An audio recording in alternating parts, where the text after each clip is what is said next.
Jurassic World Evolution 3 just revealed one of the biggest, most wanted features, a river cruise attraction. In new gameplay footage, they show off how this new boat attraction is going to work, and they also show us more of the petting zoo. We have a lot to dive into, so let's analyze the new gameplay frame by frame, and let me tell you, each and every one of them gets me more excited for Jurassic World Evolution 3.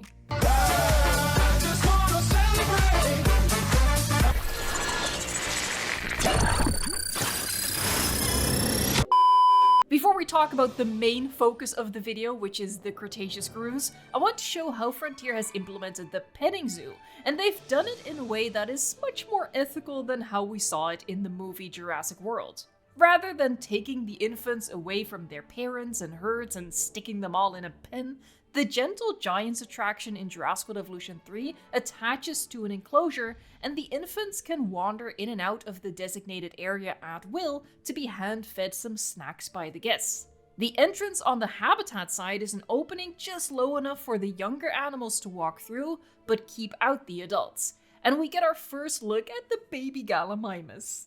I really like how they've implemented this, and I much prefer it over how we saw it in the movie. They've briefly shown the balloon tour as well, but of course they've done a full video on that new attraction earlier this week, and I've done a breakdown of that as well. So you can check that out on the channel if you've missed it, and hit the subscribe and join 350,000 other Jurassic World Evolution 3 fans if you want to be sure you won't miss anything in the future. I did already see excitement over the guests actually using the benches. I will say this doesn't 100% confirm that guests will use the individually placeable benches in our parks, because we've seen guests also use the benches attached to the entrance and amenities in Jurassic World Evolution 2.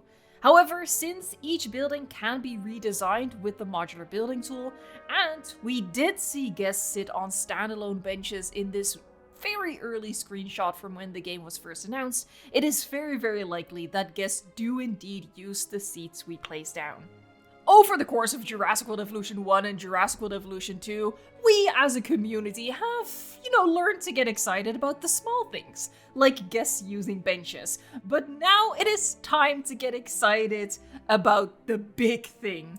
The big thing, the river cruise attraction. The showcase starts off with some overview shots of the park, and this is our Hawaii map, so one of the new locations that we're going to be visiting in the campaign, and I'm assuming it'll be available in Sandbox as well, and it looks absolutely beautiful. And then we get our first squeal-worthy shot of the brand new attraction, and my eyes popped out of my head when I saw this. We'll talk more about the T-Rexes in a little bit. I first really want to dive into the details of this Cretaceous cruise. And Frontier has also confirmed on Twitter whether dinosaurs will attack the river cruise.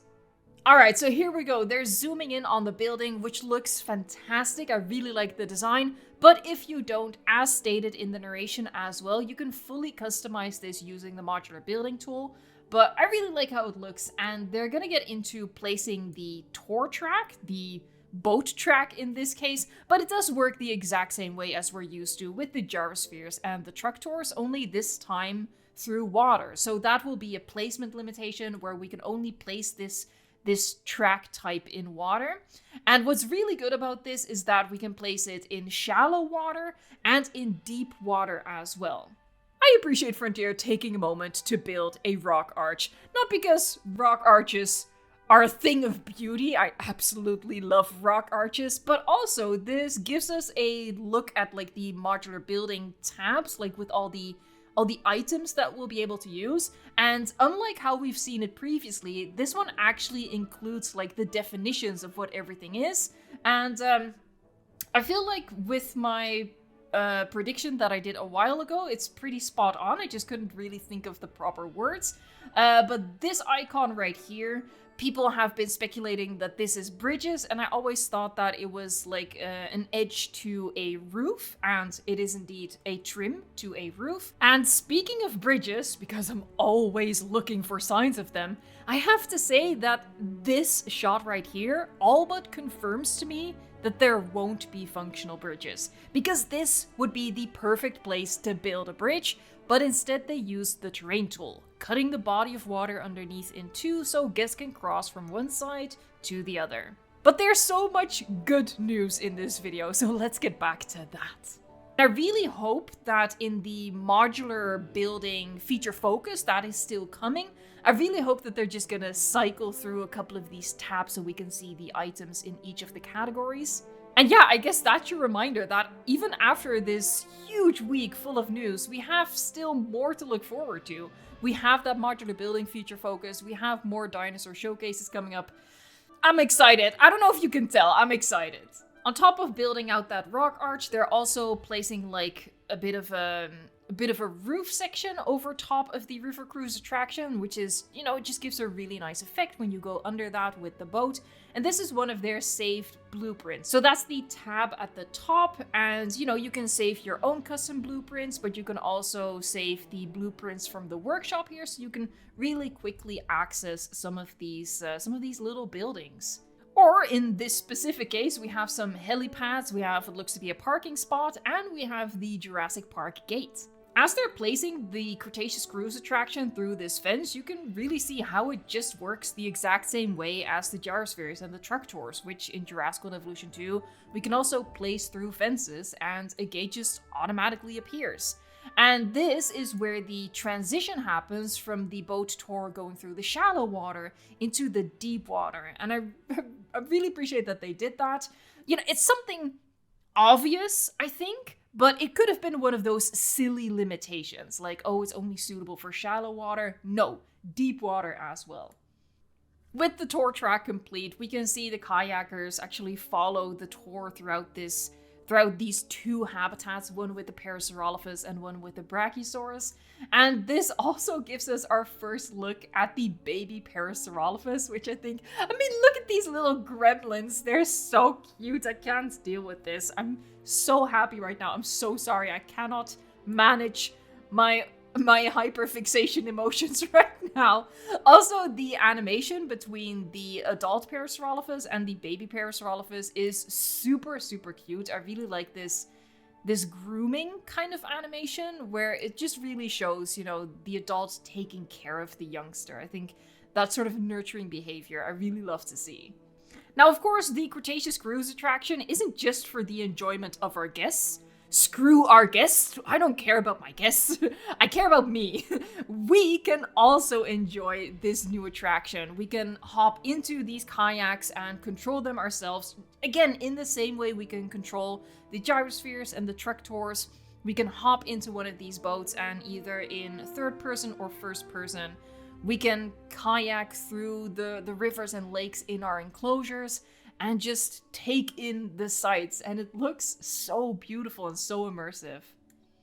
Of course, in the universe of Jurassic Park and Jurassic World, nothing is entirely safe, especially when you're being sabotaged by this like nefarious operation that is against the dinosaur integration network, and our kayakers might have to row for their lives.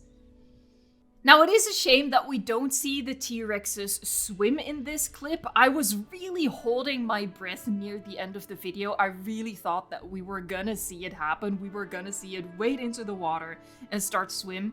They cut it off before they do that, but I say before they do that because I think they will.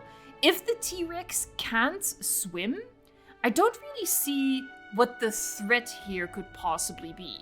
You know, they've established that there needs to be a fence between the T-Rexes and the Cretaceous cruise. But if the T-Rexes can't swim, then the water itself would be a barrier. Because Frontier already confirmed in previous news that, you know, some dinosaurs can swim, some dinosaurs can't. And for the dinosaurs that can't, the deep water can serve as a natural barrier. It's the same way the terrain elevation can now serve as a natural barrier. So again, If the T-Rex can't swim, then the T-Rex breaking this fence over here is no big deal. The kayaks are still at a safe distance. So I really think that this clip very strongly hints at the T-Rex's ability to swim, like that threat looming over us. But they're holding off on showing it. And on one hand, but on the other hand, I get it. I get that they want to make us wait for that and build up that hype just a little bit more. And a question you might have is whether dinosaurs, T-Rex, Spinosaurus, whatever, will even attack the kayaks at all. Because of course in Jurassic World Evolution 2, you can just have the gyrospheres and the tractors driving through a habitat with even the most dangerous carnivores. And aside from, getting rammed on occasion, there isn't really a threat there. And for the balloon tour attraction, Frontier confirmed that the balloons cannot be attacked by escaping flying reptiles. Fortunately, Frontier confirmed on Twitter that the boats can be attacked. That's something I really want to see, and I feel like that's something they probably will show, and they're just building up to it. I think at some point in the marketing, we're gonna see a T-Rex swim into the water and do an attack animation for the kayak. And I really hope it's gonna be like taking inspiration from Jurassic World Rebirth and it's gonna flip the boat over and then just snatch one of the guests out of the water.